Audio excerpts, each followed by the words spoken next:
Welcome back to the Charged Up Show. In this episode, we had the opportunity to speak with Scott Walker, a former NHL star who played around 827 games in the show and is now the coach for the Guelph Storm OHL team. Throughout this episode, we go through Walker's career while he gives us very valuable life lessons. We hope you enjoy this episode. Please welcome the new record holder of NHL games played on the podcast with 829, Scott Walker. Hey, thanks for having me. Hopefully you'll beat my record soon, but I'm excited to have a record. I don't have too many. Tough one. So I have a couple questions lined up for you, and I guess first, right off the bat, is kind of going way back, like growing up in Cambridge, like how was hockey kind of back then, and like do you see any changes like along the way? Like how was kind of your experience growing up with hockey? Well, I was obviously very fortunate. Hockey was much different when I was a kid. In the sense, I always asked my dad, what's the difference between now and from when I was coaching, obviously Cooper growing up. And he said it was amazing, the difference, because, AAA tryouts, he would come out and watch when I was coaching, and there'd be like, when the kids were young, there'd be 50, 60, 70 kids jump on the ice. And he said, when you started and I was coaching, he said, we were lucky to get enough to fill the team. So you basically, if you showed up, you played. Now we were I think we were a double A city or single A city, because it was Galt, Preston, Hespeler when I first started. And, I'm obviously from the best place, Galt. And, I played there for quite a bit, and I really enjoyed it. Now, can I say I was really good? Probably, as a young kid, but like I said, and Cooper brings it up often, like the competition wasn't very good. The goaltending was no good, but you still had to be, better than them. Yeah. And, I really enjoyed it. I really enjoyed hockey. I think now the expense of it is disappointing for me, because I think I look back, and I'm not sure many of you guys on here would remember this, but maybe some of the listeners, when I went to the rink, I sat in the back seat of an old Ford Cougar, and the floorboards were rusted out, and as the heat heated up, the back floor would get wet, and then the next morning you get in and it was like an ice rink back there because it all froze up overnight. And now I go to the rinks and it's all Mercedes and, nice SUVs, and nothing against that. I mean, I drive a nice car too, so I'm not trying to throw stones here. I'm just saying the price of hockey has really seems to, eliminated, probably somebody like myself. And to be honest with you, other guys that I know well, Todd Harvey, like it just wouldn't have been feasible for my family to push as hard as we did. Yeah, fair enough. Yeah, we'll get into it more later too, but that's also so cool how you got to go through everything, and then now you get to help Cooper go through everything. And we want to give him a little shout out to start for helping us set it up and getting you on, because I was bugging him a lot the last couple of weeks to get you on, so it was nice of him to set it up. But moving on, like you talked about being younger, and like I've heard you talk a couple times. One was at the OHF ceremonies a couple of years ago, and you talk about you're known as such a hard worker. And how did that come? Was it always like that in minor hockey? Well, first of all, Coop was probably scared to not get me on from you, obviously, with that pink sleeveless shirt on with those guns. I mean, I'd be scared of you too. So, but no, I just talked to somebody about this. Work ethic isn't about how much work you do. It's how you're brought up. To be honest with you, I probably worked hard when I was a kid, but I was just being a kid. Being a kid was so much different. Again, I don't want to age myself to everybody on this, but I see it in my own, and I think they're great kids too, but they spend a lot more time on their social media or in their room playing video games, where my video game was going out and playing street hockey or rollerblading or running or playing soccer. I was extremely active, skinny kid because I never stopped. And so hard to say when I was a kid, I was working hard. I know I never rested and I never relaxed. Now, people would tell you I didn't work that hard at school, but I worked hard in other areas. And then as hockey went on, yeah, did I outwork people? Absolutely. But mostly because I had to. I wasn't as good as everybody else at a certain time in my career. I mean, I always, like when I was young and I was a kid playing in Galt, I was probably, there were a couple other good players, Greg Bullock and other guys around, but, we were probably two of the best around. We had calls all the time to go to play in Toronto and all over, but I enjoyed playing with my friends. and so like you say, I was one of the better ones, and then I moved on to Kitchener to play AAA, and I played there a couple of years, and then I got cut at 15 or 14 or 15. I don't remember exact age. And so what it showed me was that, I wasn't maybe as good as I thought I was, or everybody else was gaining on me, or the competition was getting better, for a lot of reasons. I came home and obviously upset like every kid is who gets cut. And my dad was like, obviously felt bad for me, but right away his thing was just go back and, start working hard. And if you quit, it's over. And I didn't quit and kept going. And honestly, it was probably the thing that, made me the player that I became, because as the story goes, I was a all-star defenseman in junior and all-star defenseman in the American Hockey League. And then I ended up playing forward my whole NHL career in all different roles as a fourth line, in and out of the lineup kind of guy, a little bit of a fighting part of it. And then I moved my way back up to scoring, in some aspects in Carolina and Nashville. But so I don't know if it's total work ethic. Work ethic is, I think I'm just a busy person. I'm a busy body. I don't like to be sitting around doing much, but I'd say mostly mindset, I guess, is probably, I would say, the difference. Now, a lot of people know of your whole career in hockey and how spectacular it was, but not a lot of people know your beginnings. So would you be able to run us through a little bit of what it was like playing locally as a kid and how that all went with playing with the Dutchies and the Winterhawks and all of that? Yeah, it's great stories. I actually I don't know why we had it, but I had a, scrapbooks. Oh, actually, I know why it was. My mom was cleaning out the house and she was getting rid of all these scrapbooks. And so she brought them over to me and asked if we wanted them. And so I was going through them, trying to show Cooper and Anna, but my daughter Anna and Cooper, they had no interest in reading them.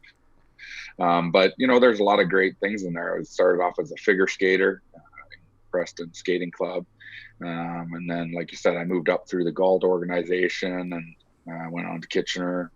Then, anyways, Junior B, I'll just start there because it's the most relevant.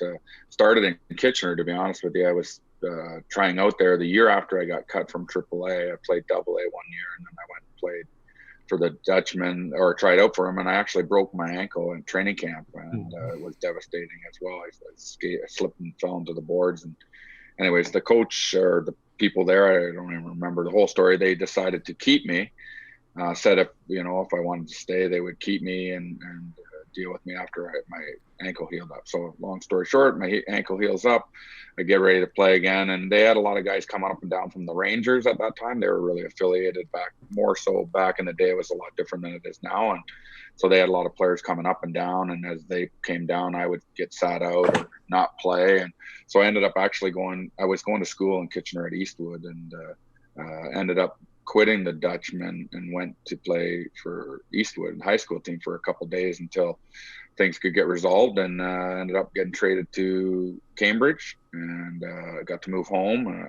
Basically I'd been out of the house since I was 13, playing up and down and all around in Kitchener, going to school up there. So got to play in Cambridge. Wow, honestly, that Junior B 2 years and Junior A 2 years, 4 of my best years of my life. And I know there's some guys on this call know what I mean. Like, it's just unbelievable. When I got to come home and play with, guys like Greg Bullock and Jody Ball and Kevin Tucker and Todd Harvey, and these guys were all local legends or local good hockey players and friends of mine growing up with. And then we got to bring in guys like Ricky Fields. He's from St. John's, Newfoundland, and Farga, and a bunch of guys from the States.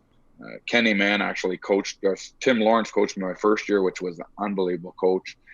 Then he got relieved of his duties, and Todd Harvey's uncle, Kenny Mann, took over, and really helped define the player that I became. And to be honest with you, Todd Harvey's, I always say this, I always give him the most credit for my career, because I was, I think at that point I was 17 and he was 15. I played with him when he was 14 in Junior B, and he was fighting and scoring and doing everything. And then he ended up getting every scout in town, NHL scouts, OHL scouts were coming to watch him. And if it weren't for him, I probably wouldn't have got drafted. So I got drafted 2 years after my draft year. The same year he got drafted, and he's 2 years younger, and he went first overall.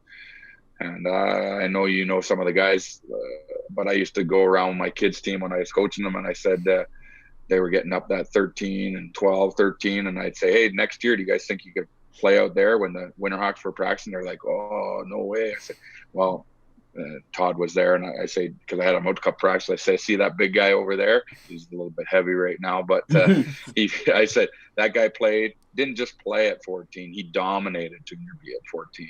It's really amazing. I don't think people know how good he was. But like I said, he helped me get noticed, but I always tell people, you have to make your breaks. Just because I was getting noticed, if I was no good, I wouldn't have been, getting noticed for the right reason. So some people shy away from better players, as you guys will know, and you'll learn, and you probably learned in your lives. You see these young, good players, they don't want other good players coming to play with them, or they kind of want to be the best player, whatever they do. And you'll see that in your job. And to me, one thing I try to teach kids, go play with the best players and practice with the best players and train with the best players. Just a quick story for you guys, I always tell the kids, I used to train in the summer with a bunch of guys, Sid Vanderpool and Greg White at Jacob Hessler, and lots of great people. And we used to line up always and do wind sprints. And people always want to win, like they always want to win, or they want to be lazy, and they either cheat or they line up way far away from the fastest people. And I'm a terrible runner. I got short legs, short arms. I'm just a short person. And I'd always line up with the fastest people. And they would beat me, but you know what? It made me faster. And then I would just try and drive myself to be faster and do more than they did. And like once Brian Little and Timmy Brent and all the young NHLers started coming, I'd go run hills with Brian Little and a couple other guys that were in Chicago organization. And at the end of my career, it was hard for me to keep up with them. But I can tell you, I tried every day to do it. And so I always say, don't shy away from better people or faster people. Thrive on that. Make yourself better. So hopefully that's kind of a story you wanted through that. But like I said, I really appreciate everything that Cambridge, or at that time, Guelph Minor Hockey, and the Cambridge Winterhawks did for my career. That's for sure. Yeah, for sure. That's a great lesson to take out from. And so I guess kind of moving on from there, you correct me if I'm wrong, but you got drafted. You played, in the AHL. So in Hamilton, how was it kind of playing locally, like near home? And was there any kind of pressure going there, or like was it hard to adjust at all, like from playing like Dutchies and the Hawks? Yeah, like you said. So ultimately, I moved away when I was really young. Not like it seemed far when you're young, but I moved to Kitchener. I lived with my aunt for a bit and went to school up there, and then I kind of was back and forth. Then I moved to Owen Sound to play junior A, and then I got drafted to Vancouver at 18 or 19. I think I was 19, and then I got drafted by Vancouver, which is a long ways away, but their farm team happened to be in Hamilton. So long story short, I got to move home, and so now I'm playing my first year in pro hockey, been out of the house for a long time, and now I'm moving home to live and making my own money and thinking I'm the coolest cat in town, and didn't really want to follow too many rules, but still living under mom and dad's roof. So you're bang on. It was extremely hard, man. Oh man, mentally and just emotionally, it was so hard to go to the rink every day. Your first year pro, it's hard. The coach is hard on you. The veterans are like just they want to win. Like, this is pro now, so they're hard on you if you're not holding up your end of the deal, like being the best you can be. And so I'd go to the rink, and I always say this, like I'd go to the rink, drive that half an hour down there, and it was probably the best half an hour because I go to the rink and it was so hard, right? Practices were harder. You're working against men. The coach is demanding, hard. Probably one of the best coaches I had. I loved him a lot. Defined my career well is Jack McHargy, one of the toughest guys around you'll ever meet, and watch some of his old videos. They're black and white, but he's as tough as they come. But then I'd go home, and then my dad was as tough as they come, and so he would be snarling at me and telling me what I didn't do right or wrong at games. And so it was extremely taxing year, but again, made me mentally strong and mentally tough. As you guys all know, I love the way you guys grind it out and are blazing your own path.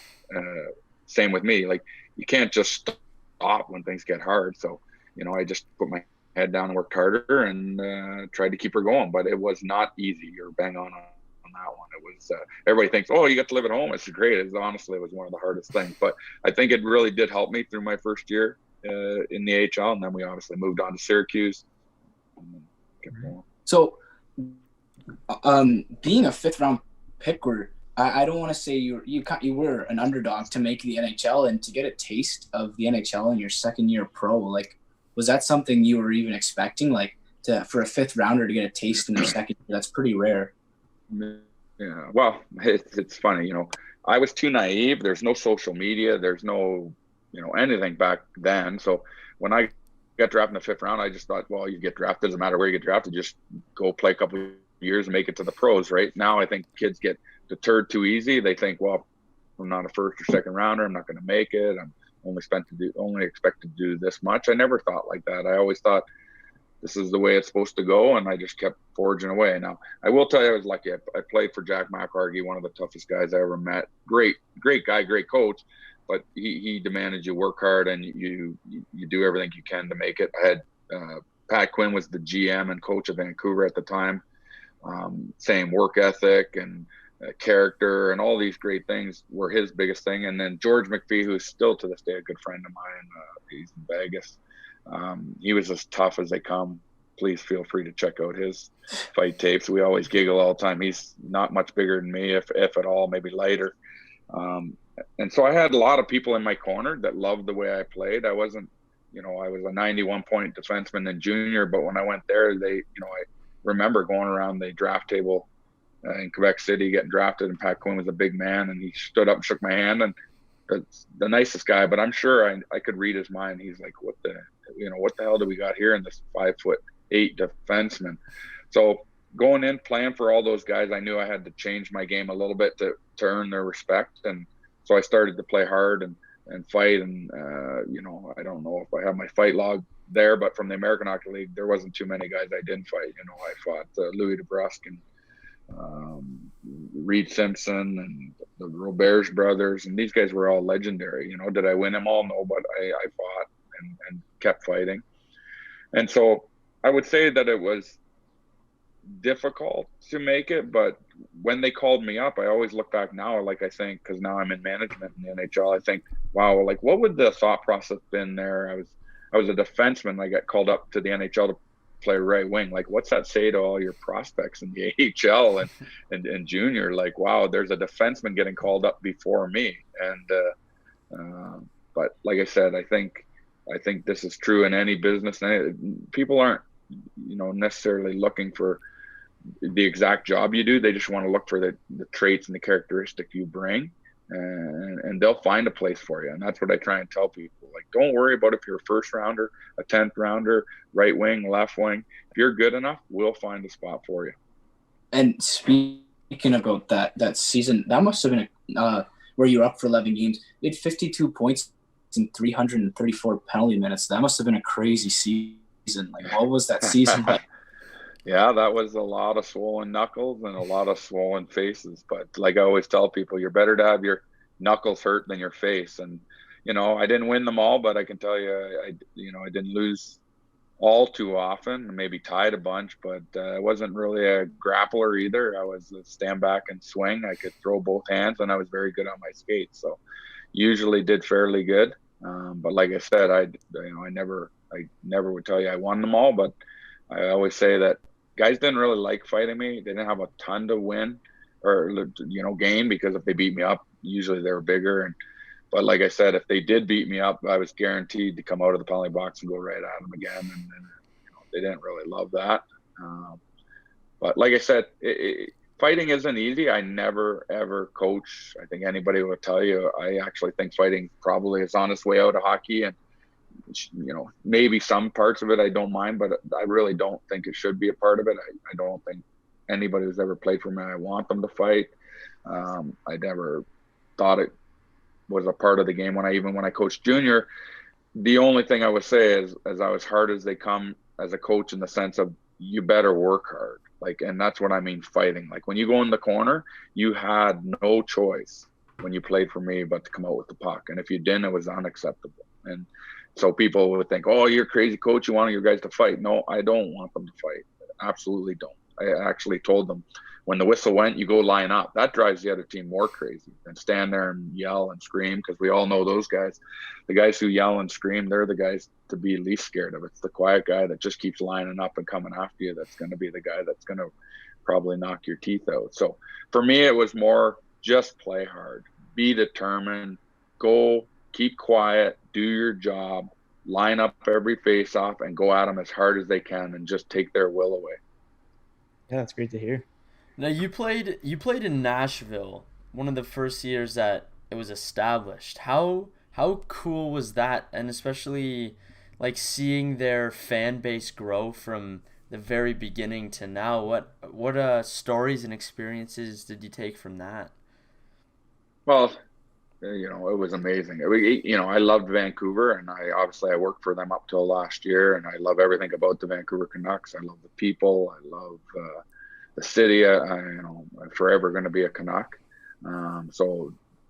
But to give myself a career boost, I needed to move on. I needed to get a chance to take what I was in junior, what I started to become a little bit in the AHL, and push through that, known as a guy who's going to fight and play on your fourth line and be happy. Like I was not a guy that said I wanted to play more, and I didn't go to my agent. I just did what I was told. But this gave me a chance to move to a team where we were all coming in on equal footing, and it was a blessing in disguise. David Poyle, Barry Trotz, Craig Leopold was the owner. Man, these guys were first class all the way. Still talk to them, treated me with the utmost respect, and I like to say, like, I hope we laid some groundwork to what they are doing now in these days. They are an amazing organization, great depth in their organization, but ultimately their fan base is really different in the sense of what it was when I was there and what it's become. Like, the whole city is growing. First of all, Nashville itself as a tourist town has become huge, right? And when I was there, it was just starting to grow. The football team had just moved there, built a new stadium downtown, so it was great, but it's much different. So I can't comment on it. Like, it's not as crazy as it was, not as crazy then as it is now. But it was still a lot of fun. We could go out to bars and restaurants, and you'd run into famous, musicians and country music. People were always at our games. They were at our year-end parties, sitting around the campfire singing, and so it was a lot of fun. But it's much different now. They're actually probably a team that, in the last 3-4 years could easily have won the Stanley Cup. And when I was there, we were just trying to make the playoffs. So I'm real proud of what they've become, because, in some way, a little way, you hope guys like Tom Fitzgerald, myself, Billy Holder, Greg Johnson, Mike Dunham, Thomas Volkoon, Scott Hartnell, David Legwan, and Kimo Timonen, and on. But the guys that were there early, I think we were just hardworking, great group of guys that just loved being there and loved playing for the crest on the front, and that seems to be the way they still do it. Yeah, it's very rare that you come across someone who could help build a foundation to a new team. So I think that's really unique and special about your career as well. Well, yeah, it's funny. You only get one chance to start a franchise, and to be honest with you, we've all seen franchises in the NHL that maybe haven't had that get going forward, and they've always been, I don't know, seems like they're stuck in the mud. And I'm not saying it was from the way they started, but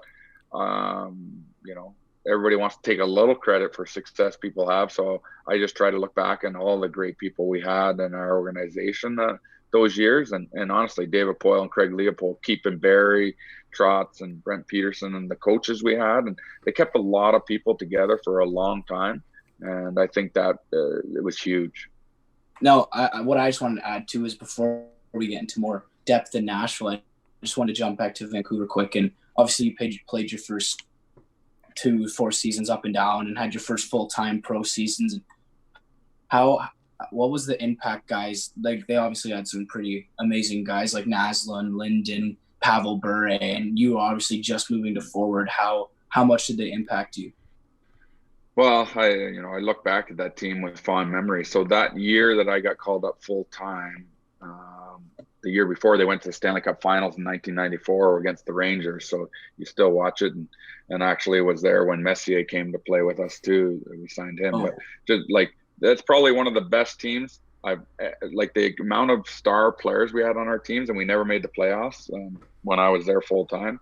But we had, like you said, Bure, Linden, McGillney, the Courtnall brothers, Jeff Brown, Jyrke Lume, Kurt McLean, and then you throw in guys like Messier came later, Gino Ojic, Donald Brashear.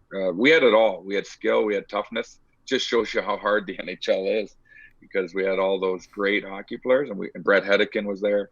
We just couldn't make it. But to be honest with you, everybody was good to me. Gino Ojic was outstanding.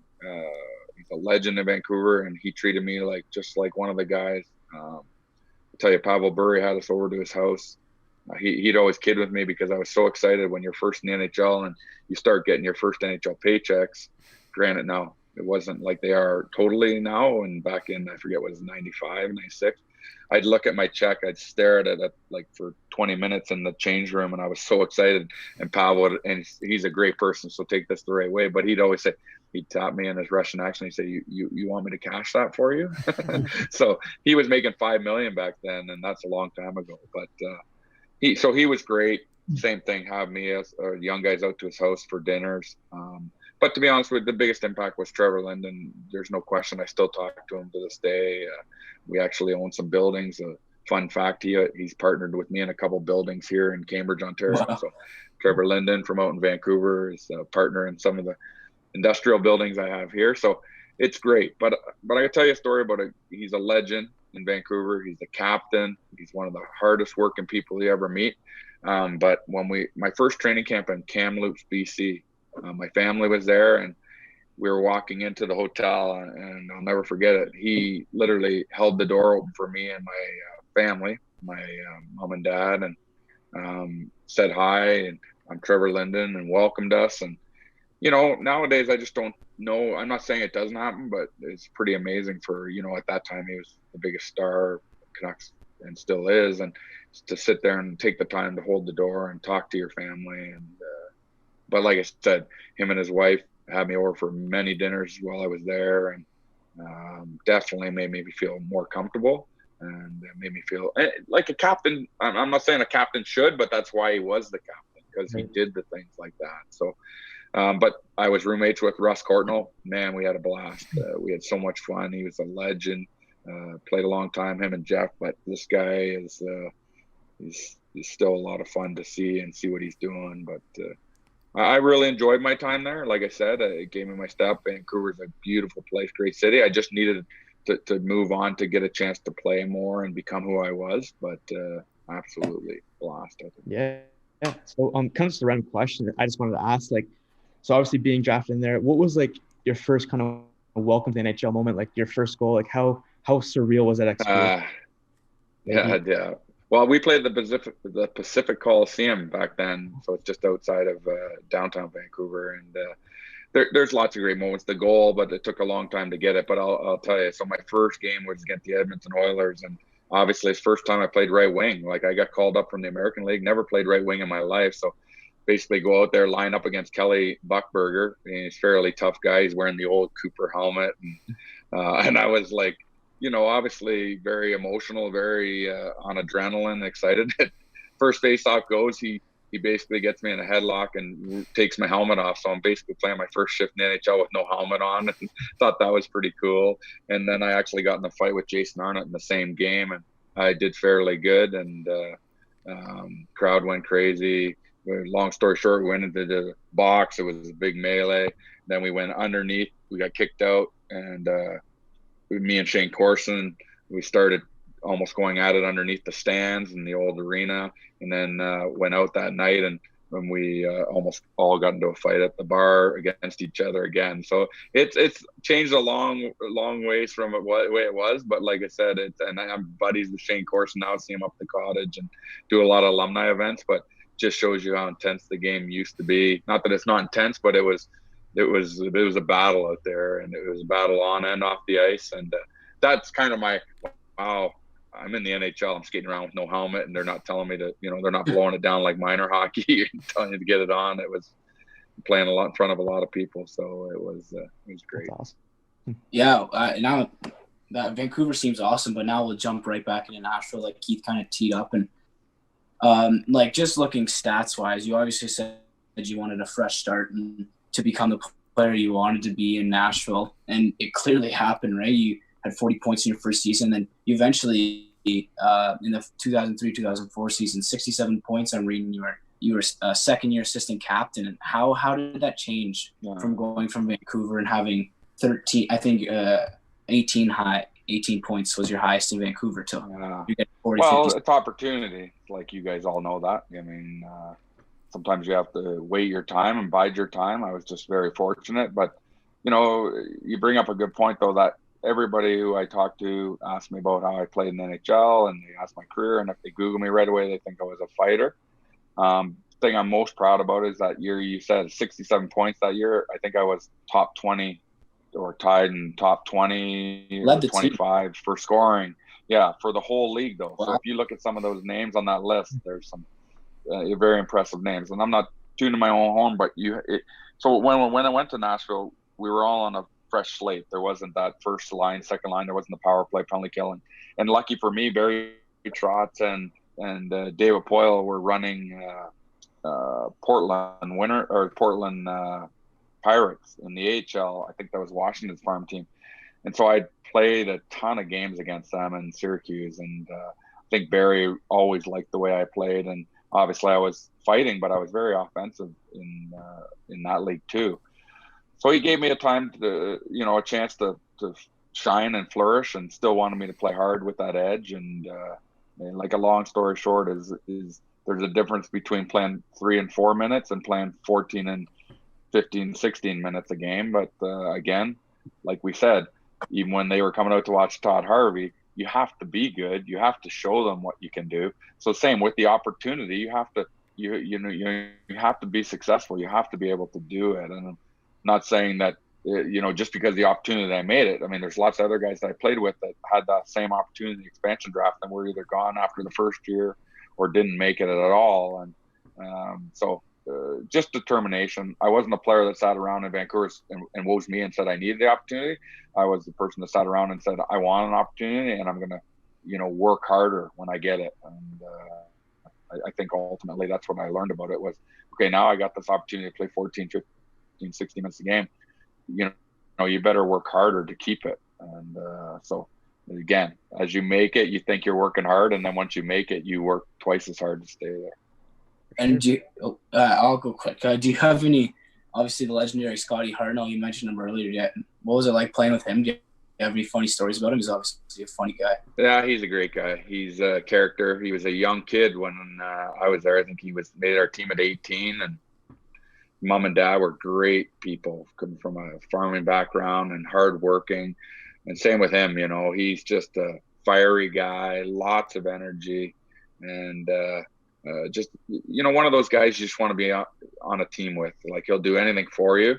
His skating was not very pretty to watch, but this guy, his work ethic and character and compete was second to none. I mean, we used to give it to him about his hair. He never had great hair, but he seemed to do all right with it, where he ended up everybody loving it at the end of his career. But I don't have a ton of funny stories other than to tell you, just if your kid grows up and you want a role model, like Scott Hartnell's one of those ones for sure. He never took one day for granted. He practiced as hard as he played, and he loved it. Every day he came into the rink, he smiled. There's character people, and there's lots of character people. Like, I always say there's people that drive character, and then there's character people. He's the kind of guy that drives character. When he walks in the room, he can take it over. He's exciting. He's energetic. He drives the character of your people. And then there's other people that are awesome, and they're great players, and they got the right character. They're just quiet, and they'll just go out and do their job. But obviously for you guys, you see the guy enough, and you see that's exactly how he is. He drives character, and he was a blast to be around. But yeah, moving after Nashville and all of that, you moved to Carolina. And what was the experience there, and transition from the full Nashville experience to a brand new team? Well, again, I always say like everything's a life lesson, right? And so, what was my life lesson moving from Nashville? Could I have? Should I have? Could I have? I could have probably, or probably should have, stayed in Nashville my whole career and ended and been a great story of being an expansion draft, and the fans loved me and I loved it there. But I'm to just tell you guys, for great story for young people. And I when I was in Vancouver, I wasn't getting a lot and wanted more. I got to Nashville, got the opportunity, and then when I became that player and I did get more, then I started to get a little bit out of my comfort zone with thinking I was too good, and that everybody else owes me. I started to think Nashville owes me, and I'm doing all this for them, and I started to probably become not a bad person, but expecting more, and demanding more, and wanting more. And they finally had enough of me and moved me on to Carolina. Now, everything double-edged sword, right? Was I mad? Was I disappointed? Absolutely. But it probably added 4 or 5 years onto my career, because it gave me a shock, like, oh, I am not tradable, and I am not the greatest player, and I'm not irreplaceable. So long story short, get traded in the summer, shocked. I thought I was the end all be all in Nashville, and they moved me for a guy from Carolina, which was great for me. Looking back, Jim Rutherford is still one of the greatest people I know. I played against him a ton when he was GM and running everything in Windsor, and then he went to Detroit with the Junior Red Wings and Plymouth Whalers and all that. He actually drafted Todd Harvey first overall. So Jimmy and me had a connection through my whole career, and so he brought me in there and sat me down and said, "Hey, listen, we expect a lot from you. We didn't just do this trade, just to move a guy out. We did this to help our team." They had just come off the Stanley Cup Finals, or they won the Stanley Cup, actually. So Peter Laviolette was the coach, called me up, and I'll never forget it, and said, "We expect you to come in here and have your best year, your best career year. We want you to drop 5 or 10 pounds. We want you to we play an up-tempo style." And I hung up that phone. I was so excited to get to Carolina, because I needed that little bit of prod again to, I'm not saying I was just starting to drop my work ethic and think I didn't need to work as hard as I did. And getting traded and listening to Peter and Jim sparked that flame again. And wow, it took off. Like, going into a place where they had won the Stanley Cup the year before, learning how hard it is to win the Stanley Cup just from watching them. Rod Brindamore, this guy is a machine. Like, this guy would guarantee you beat every single guy that we know working out, and he's the coach. And when he was there as a player, it was ridiculous. And Eric Stahl, who's a really good friend of mine still, Matt Cullen, I think he's 3 or 4 times Stanley Cup champion, Corey Stillman, these guys are all guys I still talk to now. And the amount of work that went into that year and the way they played, I always say that was my best year. That was my best year of hockey for sure. And the only reason I say that is because when I did all that stuff in Nashville that year, I was playing on the power plays and penalty kill and lots. I played third line in Carolina, no power play, penalty killed a bit, but I was a third line player, and I ended up, I think it was with 21 goals or something. And so people say statistically it wasn't my best year, but it was my best year, because that was the year that just, man, it was fun. Everything they taught me, everything that they showed me, how hard to work and how hard it is to make it. It came through in the stats and success. So that makes you feel good. And I ended up signing a 3-year deal that summer, my biggest contract ever, and extended my career. And then, like we said, at the end of that, I had a no trade clause. And my last year, Jimmy Rutherford called me in the office, I'll never forget, and said, do you want to go try and win the Stanley Cup, or do you want to go play in Toronto? And tough question, because I really wanted to play in Toronto. But, as a player, for as long as I played, if somebody can't throw you the chance to win the Stanley Cup, You wouldn't be any kind of a person that played 17, 18 years in the National League if you didn't say you wanted to win the Cup. So I got a chance to go to Washington, and they were in the front of winning the President's Cup trophy by, I think, 18 or 19 points at that time. So thought I had a legit chance to win the Cup. Went there, and we ended up getting beat out in the first round with Montreal, and Halak had a real great series, beat us out in 7 games. But like I said, just few lessons from that were basically, once I was getting successful, you have to always check yourself. But then again, change actually helped me. When I went to Carolina, I learned, and I got to be around, like we talked about early in the call, about being around the best, the fastest, the quickest people to make yourself better. I went to a team that had just won the Stanley Cup, and I learned what it took. And trust me, we didn't win the Cup again, and I could tell why, because how hard it was for them to do what they did. They almost didn't have enough gas to do it again next year. As far as like fan bases go, like obviously like jumping around the league, especially in Nashville, like it's a huge standout, energy in the crowd. Did you ever find it, like when you're in Nashville, was there any difference like in how the stadium was compared to like today, or like compared to other teams? Like, did you find any? No, not really. We were just, honestly, when I was in Nashville, the crowd was great, but it was just starting to catch on. I think they were just getting familiar with the players and the people and the families, and like the nicest fans ever. Like, you'd be out at restaurants, they never once told you played bad or the team wasn't doing well. They were just so happy to have us there, and I think that's the kind of the honeymoon aspect of it. Yeah. They were just excited to have NHL team there, and they weren't really focused on driving us into being the best team we were. They knew we were out there working our tail off, and I think as they started to draft and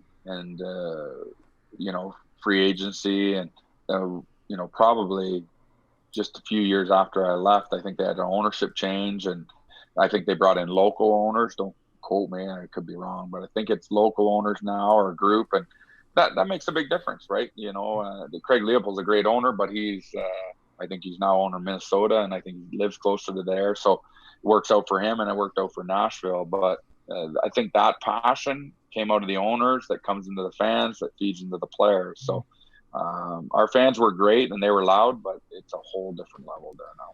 Yeah. With your Carolina story, there's a famous saying that says life happens for us, not to us. And I think that's definitely a really good example of kind of when you get into that circle of fame, kind of you can get trapped in just the experience of getting traded there to Carolina. It seems like it was really, well, from what you said, it was something you needed in a way that you didn't know you needed. Yeah, well, 100%. And I don't want to make it sound like I was a bad guy and I was going in and demanding, telling I just stopped fighting and being a bad teammate. But we're got to remember, I'm playing in the National Hockey League. There's so few players and people in this world that can do it. So 5 or 10% different in the person you are is a huge difference. So remember, we went through, I don't know what it was, lockouts and CBA holdouts and all that, and our salaries got rolled back 25%, and I just signed a big contract. So there was lots of things that I was probably rightfully down on, but looking back, I might not have handled them the right way. And again, I wasn't the guy that was driving the culture anymore like I was. I think anybody would tell you, if that's played with me, I was a guy that bounced into the room just like Scotty Hartnell. Like, I love being at the rink every day. I love playing in the NHL. I never missed a day of enjoyment. I was loud. I was proud. I was fun to practice with. I was hooting and hollering, but I was working hard.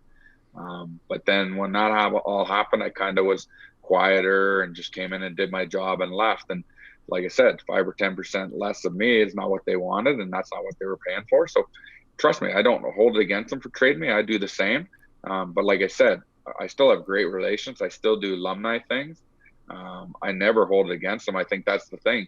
You have to be self-reflective, and you have to be able to assess yourself to be a good hockey player, but a good person. I think you guys know that from what you're doing now, even in hockey and life and podcasts and whatever you're doing. You have to be able to self-evaluate. What was that good? Were we good? Can we get better? And if you're not realistic and real and truthful, you'll never become anything in life. So I think that's the number one thing I teach when I was doing player development and coaching junior, and even my kids team with Benny and Coop was, yeah, it was hard, but it wasn't hard to be an asshole. It was hard to show them how to get to the next level. And I think to get to the next level, you have to be honest, and you have to be fair. Yeah, that's a really good life lesson. That's great to hear. It's awesome. And then our last one before we hop into coaching, we don't want to keep you for too much longer. So last player question, then we'll quickly go through some coaching ones. But can you walk us through the arguably biggest goal in Carolina Hurricanes history? Yeah, I got a picture I'm looking at right here. I got the puck on the wall. It was one of those surreal games, playing in Carolina, and don't know how many people follow that series. In Cambridge, Ontario, there's a lot of Boston Bruins fans, as you guys would know. In this southwestern Ontario, it's either Bruins, Leafs, or Canadians for some reason. But anyways, so I had, in game 4 or 5, I had actually punched out Aaron Ward, who went after Matt Cullen in a game. Yeah. And so earlier on the series, and I can tell you, Jim Rutherford refers to this a lot. Paul Maurice was the coach. We were getting beat up. We were getting pushed around. I was playing on the third line, I think. But our first line was getting pushed around and beat up by Chara and Lucic. They had a tough, hard team. And then I punched Aaron Ward in the face. People say a sucker punch. I just tell you, he asked me to go. I don't wait for too much more than let's go. So he said, let's go. And he went. And then, so what happened was Paul Maurice ended up moving me up to the first line to play with Eric Stahl and Ray Whitney. And it was more to protect them, but not protect them in the way that fighting. It was to help them. After whistles, everybody would go after me. Lucic, Chara, they'd be punching me and pushing me, which was great because it allowed the skilled players and the higher end players, Eric Stahl and Ray Whitney, to do their job and stay out of that crap. And so I was more of a distraction with some ability. And so long story short, the game went on and I was just feeling really good about that game. I actually, most people who follow that series know the story. My wife had been diagnosed with cancer before that, just at the tail end of the series before against New Jersey. So to be honest with you guys, I've never seen the game on video. I've seen the goal many times. Never watched the game. I should, because I don't remember one bit of it. Just a good lesson again for young people is I was so not concerned about hockey, right? I was just worrying about my wife and life's bigger than this. And so I literally played every shift. I'd go out, I'd play, I'd come back, sit on the bench, and I wasn't even thinking about hockey. And it's probably why I had one of my best games. Like I had 3 or 4 or 5 great opportunities to score, played good. It just shows you if you're good at something, you don't need to think about it. I think sometimes we overthink life. We overthink our jobs. We overthink hockey. I see that a lot in junior, and like we're going to talk about coaching. Kids overthink it. You're good. I try and tell these kids, we drafted you in the AHL, the NHL, the OHL. We drafted you for a reason. You're a good hockey player. Just go out and play. Quit thinking so much. We'll get you in the right spot. So that game, I literally don't remember one bit of it. Don't remember playing it. But I do remember the goal because I see it a lot. Puck gets moved up the ice. Ray Whitney, I think, actually might have been changing. And he just kind of basically floats one at Tim Thomas. And Tim Thomas, for some reason, doesn't really smother it. He kind of just bats it off his glove or his chest or his blocker. And I just crashed to the net, and I actually knocked it about a foot off the ice. I just batted it, and it went in. And it was amazing. It's I scored one playoff overtime winner, I scored one playoff goal, and it ended up being Game 7 overtime winner. Every kid's dream. So it was amazing. Yeah. Wow. That's so awesome. Cool. We should definitely throw that in the visuals or whatever, Keith. We should throw that in Yeah. right there so I have a chance to watch it before we ask him. And then now, obviously, we want to get through as much as we can. So, yeah. What was the decision like to go into coaching? Obviously, to finally say I'm done playing and let's move in, and to obviously go into coach Guelph for a bit. Yeah, people always say, "Oh, well, you had a great career and then you retired. Why'd you retire?" I said, "Well, I didn't really retire. I said 30 teams didn't sign me, so it's kind of forced retirement when no one signs you. But I ended up skating up in Guelph. I knew some I knew the owners up there through family friends and business. So I was actually skating up there, just like I'm sure you guys have seen pros come out and train with your teams or whatever, just before the season gets going. So I was just training and hoping to stay in shape and get a chance. Maybe somebody gets injured or somebody needs somebody and they give me a call. But it was like October, November comes around, no calls. And then I'm doing that. And Jason Brooks, who's a great, first of all, great human being, but he's a great coach. He's had so much success in the OHL, but then in the GOJHL with Listowel, he's just put together a great franchise, and he's a great human being. Asked me if I would help run practices with, instead of, because I wasn't going to come up too much anymore practicing. So I put a tracksuit on, and right from day one, I loved it. And you know why I loved it? Because I wasn't coaching to win. I wasn't coaching to, to systems. I was coaching these kids how to be a better player. I was still a player myself, and the thing that it showed me was how, like, there was a lot of NHL drafted players on that team, and they had no idea how to pick pucks off the boards. They had no ideas how to battle for pucks in the corner. The defense didn't know how to box out. Defense didn't, and it's not bad. It's just, I think we always take things for granted that, oh, this guy's this, he must know. So I always tell every coach, assume they don't know and just go over it. And so, like I said, that's how I got into coaching. At Christmas time, they moved Jason to GM and moved me into coach, and then eventually moved him out of both, and they left me in the coach for the year. And we had a lot of fun, and then, like I said, moved into it full time, and then obviously through all my friendships and playing with Hockey Canada as a player, Bob Nicholson and Scott Salmon just got me involved with Hockey Canada so much, and then, like I said, my coaching career kind of took off. That's a pretty unique story on how you started coaching. And now we're just going to go through a couple of the teams that you obviously coached and wrap it up. But we've had two guests on from the 13-14 Storm team, McFadden and Justin Auger.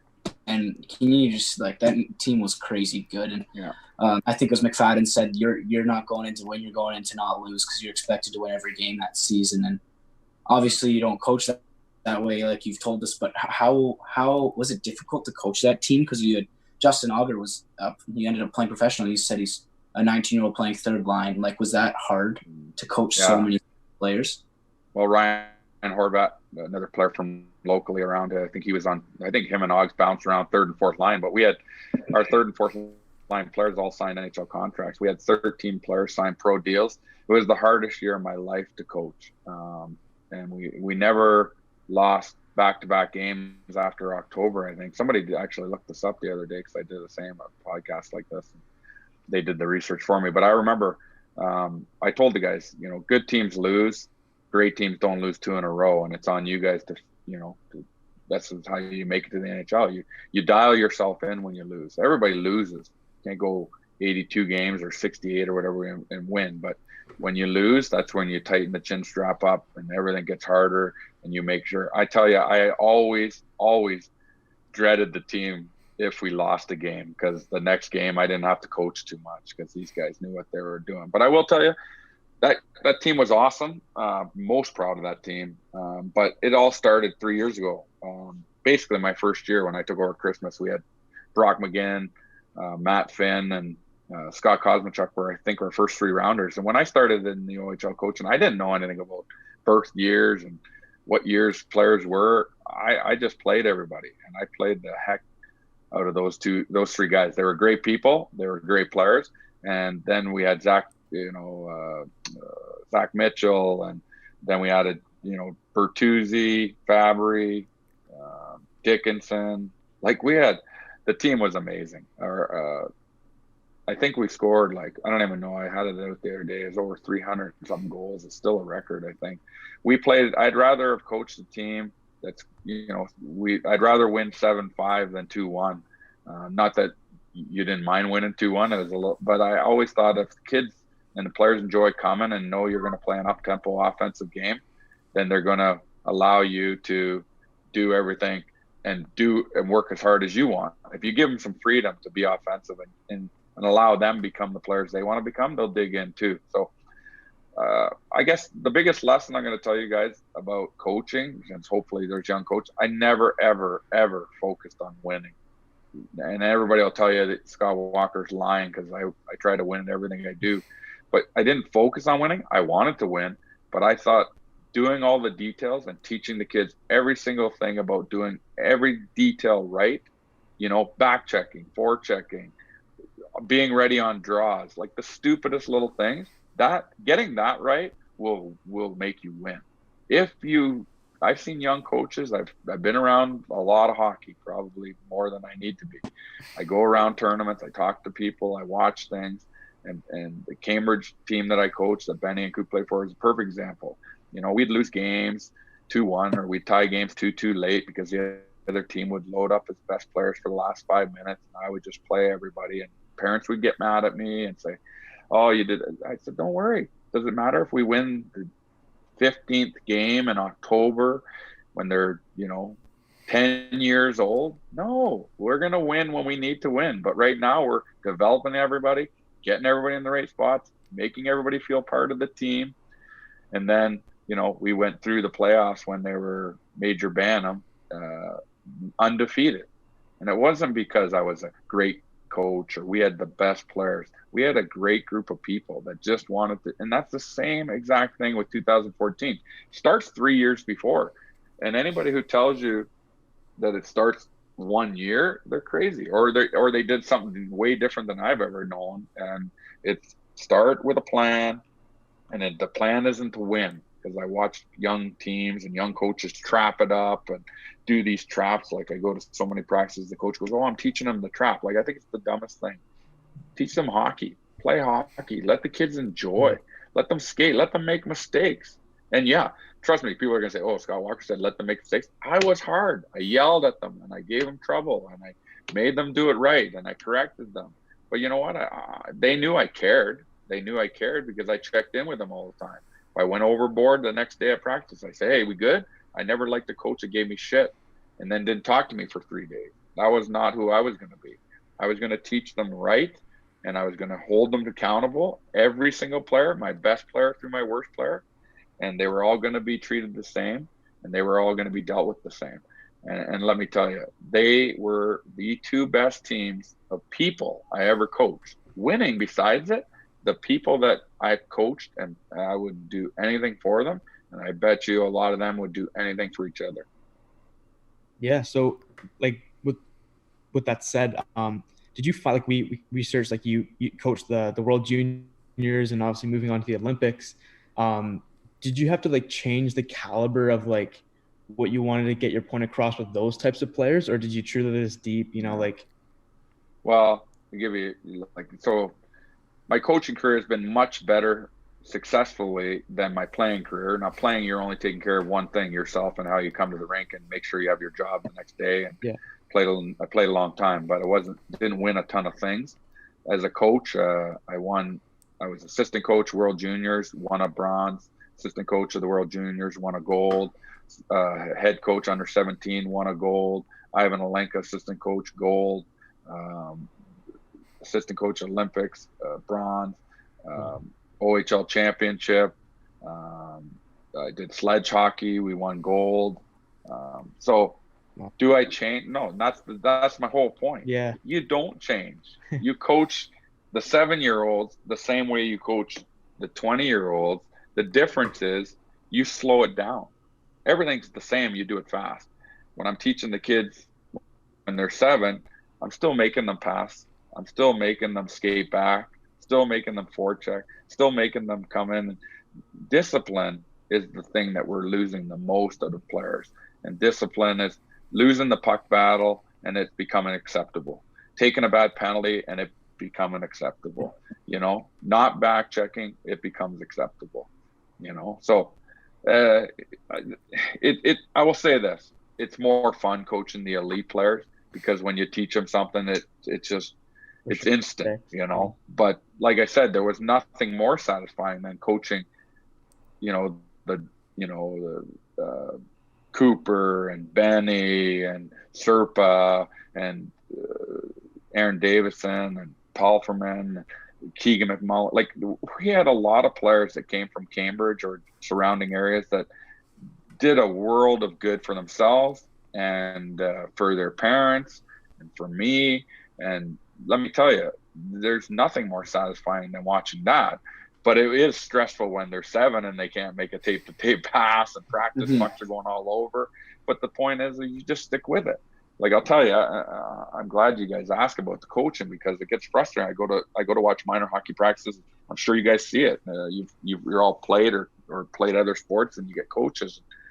And I was out at one practice, so, and they're doing breakouts, and the coach asked me to come out to help them, and they're doing breakouts, and I'm like, okay. Like, after about 3 times, I'm like, well, the wingers aren't going low enough. And he goes, yeah, but if I stopped it every time, then we'd never get through practice. I'm like, no, you watch. And then, so they went, I stopped it. I said, you got to go lower. They went, stopped it, go lower. And he's like, see, I said, well, watch. Stopped it. And I said, eventually we're going to do it right. I'd rather stop it 100 times and do it right, so that the next 100 times it's right. And then when the game comes, they're doing it right. Like, I never was a big believer that you can practice a certain way and then all of a sudden to do it the right way in the games.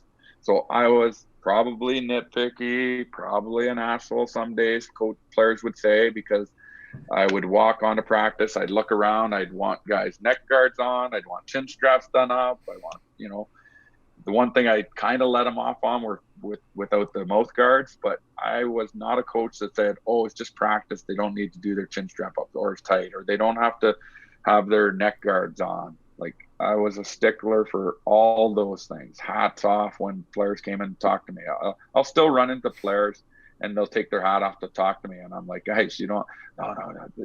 It's not, I guess it's dumb and it's silly, but it's a part of, you have to have some kind of rule and organizational skill of making sure that you have 20 people trying to do the same thing. So I've never figured out how you have a team of 20 or 15 or 25, and there's different rules for 2 and this 3 and this 7. So just like I said, I think ultimately, as long as young coaches go into it with the right mindset to develop, and winning is the last thing. Winning will take care of itself. If I make you better, and I make the next guy better, and I make the worst player on our team better, we're going to be better in the long run. So I hope that's kind of what you said. But I mean, I had a ball. Like, honestly, coaching is amazing. It's stressful because when you do look at all the details, it makes for long days and stressful nights when you're expecting perfection, and the game is never going to be perfect. But like I said, it's so rewarding because you see all these guys, and I'm not talking about the Robbie Fabbris and Jason Dickinsons and McGinns and Bertuzzi's, who are gone on and they're playing and having unbelievable careers. I still talk to guys that are doing amazing in life. A lot of them have started their own business, have great jobs, and they came through. And you know what they talked to me about is, and you guys can look it up, the hashtag Guelph forever. Like, that team was so tight. Like, they tell me that was their best year of life, just not just hockey, life, and the friendships they've made, they'll have them forever. So I think we have to remember, and I did as well, I have to step back and remind myself that it's not all about just the hockey game. You have to let people enjoy being around the rink and playing their soccer and their ping pong and whatever they do. And when it comes down to practice and the games, you just, between the whistles, you lay it on the line, play as hard as you can, and then enjoy every other minute of it. Yeah, that's such an awesome career you had. Obviously, just for the guests, we won't go into detail, but obviously in Pyeongchang, coaching the Olympics you touched on, and coaching those, like that stacked World Junior team with McDavid, Fabry, Duclair, Domi.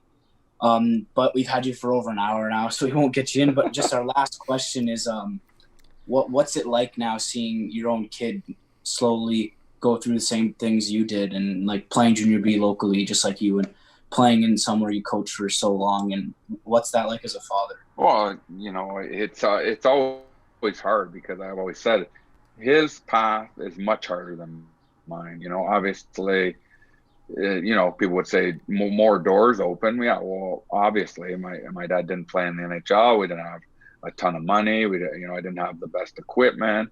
So, but I didn't have those eyes looking at me. When I used to bring him home from Carolina, when he was old enough, we'd go to the mall here in Cambridge. They used to do a Forum 4 League, and I'd be walking around the outside, and you'd hear the other parents like, "Oh, that's him in the red helmet," and you know who they were talking about. And it wasn't that they were, I guess, being mean, but everybody was always trying to measure. He's always going to be measured up against me or everybody else. Like, oh, is he getting more of a chance or does this and that? So trust me, it's stressful, more so for me watching him, because I know how hard it is. I know what the sacrifices are. I see what he does.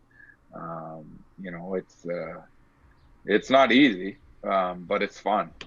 Like him and like the guys I named on that team, man, they are so tight, and they still talk all the time. And so it's rewarding to watch. But like I said, he is, I think most people who know him will tell you he's probably had it harder than most players, and nothing's been given, because that's the way it was for me. So, hey, he's got a big couple of years and a big summer like all you guys do, and it's real important. But I think most importantly is to be a great human being, and especially in the times we're going through now. So I'm more proud of that than I am his hockey career. Yeah, thank you so much for coming on. We learned so many good lessons. We hope everyone can take away what we did from it. Thank you. All righty. Well, good luck. I know you're in air with the junior B team there, and just to let you know, they're like some of the greatest people. I'm very, very, very good friends with them, and actually thinking we're going to be probably trying to affiliate with them in Guelph, and I'm so excited for them, and then also yourself. So thanks for having me on, guys, and keep grinding it out. We really Thank appreciate you. it.